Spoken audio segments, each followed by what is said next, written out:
দেখিতে গিয়েছি পর্বতমালা, দেখিতে গিয়েছি সিন্ধু, দেখা হয় নাই চক্ষু মেলিয়া, ঘর হতে শুধু দুই পা ফেলিয়া, একটি ধানের শীষের উপরে একটি শিশির বিন্দু।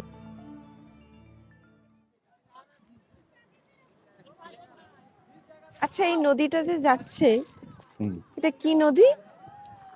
এইটা হচ্ছে সেই বিখ্যাত সুবর্ণরেখা নদী। সুবর্ণরেখা মানে জানিস তো?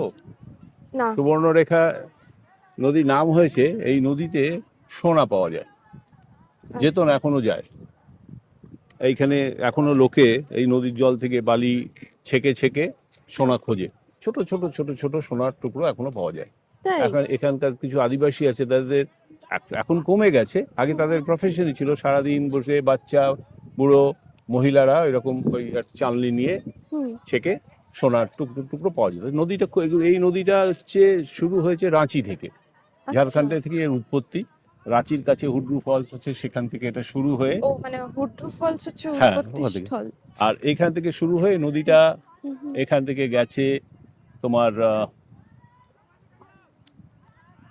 বাংলা, উড়িষ্যা হয়ে সমুদ্রে পড়ে গেছে। খুব বেশি নয়, 350-400 কিলোমিটারের লেন্থ হবে। সুবর্ণরেখা, সুবর্ণ মানে সোনা, মানে গোল্ডেন লাইন, সেখান থেকে নাম হয়েছে সুবর্ণরেখা। এখন তো জল নেই, শুকনো। বর্ষায় নদীর চেহারাটাই অন্যরকম। এখনো মানে এত সুন্দর লাগছে। তো এটা বিখ্যাত ওই সুবর্ণরেখা নামের জন্য, বা সুবর্ণ সোনা পাওয়া যায় এই নদীতেই, সোনা পাওয়া যায়। বুঝলে, চালুরি দিয়ে এখন হয় সারা মাস ঘুরে ঘুরে হয়তো কেউ হয়তো 20-30টা টুকরো, ছোট ছোট একদম চালের থেকেও ছোট ছোট সাইজের টুকরো হয়তো পেলো 20-30টা, সারা মাস পরিশ্রম করে এটা বেরোলো। খুবই কম, কিন্তু এটা এখনো এখনো লোকে এখান থেকে পড়ে, পাওয়া যায়। আমরা কি খুঁজলে এখন পেতে পারি? হ্যাঁ, চেষ্টা করতে পারিস, চেষ্টা করতে পারিস। এখন মনে হয় তাহলে সোনা যখন পাওয়া যায়, তাহলে সোনা এক্সট্রাকশন, কিন্তু এটা কমার্শিয়ালি ভায়াবল নয়। এক্সট্রাক্ট করে যে সোনার খনি তৈরি হবে সেরকম কিছু নয়, কিন্তু এই নদীতে সোনা আছে আর কি, এবং সেই কারণেই সুবর্ণরেখার নাম। সুবর্ণরেখা হিন্দিতে এখানে স্বর্ণরেখা বলে। স্বর্ণরেখা। হ্যাঁ, সুবর্ণরেখা নদী, এইটা হচ্ছে সেই সুবর্ণরেখা নদী। ব্যারেজ আছে গালুদিতে, আমরা যাব, গালুদিতে একটা ব্যারেজ আছে এটার উপরে। এটা বাদ দিয়ে সেই জলটাকে ইরিগেশনের জন্য ইউজ করা হয়।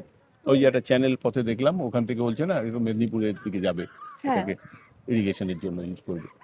এরকম চান ফান করছে লোকেরা, মাছ ধরছে ওইখানে, রাখো ওইখানে খেলাধুলো। আচ্ছা, এটা হচ্ছে এই নদীটার এই পাথরগুলো উঁচু হয়ে আছে বলে মনে হচ্ছে না যে আরো সুন্দর? হ্যাঁ, এটা যে কোনো পাহাড়ি নদীর এরকম ধর্ম, সব পাহাড়ি নদীতে এরকম পাথর থাকে, আর এখানে একটু বেশি। এই যে পাথর ভর্তি, এই প্রশ্নটা খুব ভালো। এই যে এত পাথর ভর্তি, এই হচ্ছে শিলা। এই শিলা থেকেই ঘাটশিলা নাম এসেছে।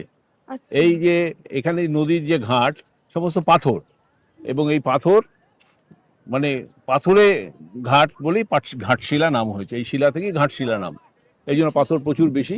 আর এখন তো ফাঁকা লাগছে, শুধু পাথর দেখা যাচ্ছে। বর্ষাকালে পুরো উপর থেকে জল, কিছুই দেখা যায় না, কিছু দেখা যায় না, না। কিছু দেখা আর যায় এটা না। তো পুরনো ব্রিজ ছিল। ওইটা ছিল আগে পুরনো ব্রিজ, এইটা ছিল, এখন ওইটা নতুন ব্রিজ, আমরা ওইটা দিয়ে এলাম। আচ্ছা,